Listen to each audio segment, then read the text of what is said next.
Hey, what's going on? The printer guy here, and in this video I'm going to be showing you how to print off some cardstock paper from your Windows PC. So you're going to open up your document. I'm going to assume that you have the PDF version. If you're printing from an image, you can get to this point as well. Now you want to select the option of print using system dialog. Very important.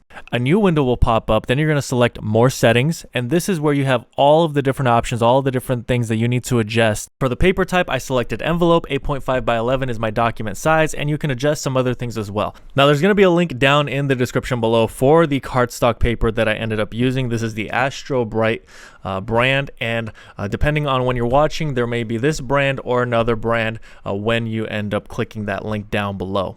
The printer I'm using is the Epson EcoTank 4800. So my settings options are going to be limited by this printer. Depending on the printer that you use, it may be an Epson EcoTank or another, you may have more paper type options. Paper type meaning you can select cardstock, photo paper, plain paper in the Windows settings and on the printer itself. As you can see here, I'm selecting the paper size, but you can also select paper type, and you should do that. I'm going to be selecting envelope in this case because that is the closest to the thickness that we need to print on with the cardstock paper. Now, of course, your specific printer model needs the capability of printing on cardstock, so just make sure in the product specifications of your specific printer that you're able to actually print on cardstock paper.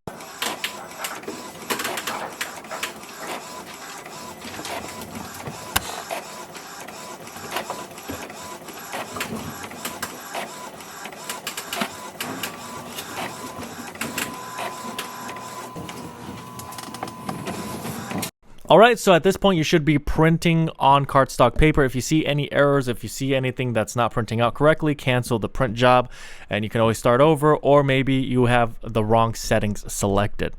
For this specific printer, these are the settings that worked. The paper type that I used was envelope, and it was able to handle this thickness of paper. Again, check your user manual or your product specifications online for your specific printer on whether you're going to be able to print on cardstock paper or not. If this video ended up being helpful, please make sure to like the video. Any questions at all, comment below. If you want more content like this, please make sure to subscribe. Now, I actually ended up printing on regular paper, and I want to do a comparison really quick here. On the left side, we have our cardstock paper, and on the right, we have our plain paper that we printed on using the same project. Thank you so much for watching until the end of this video. I handpicked 2 videos that are here on the screen for you to watch next. Also consider subscribing to this channel.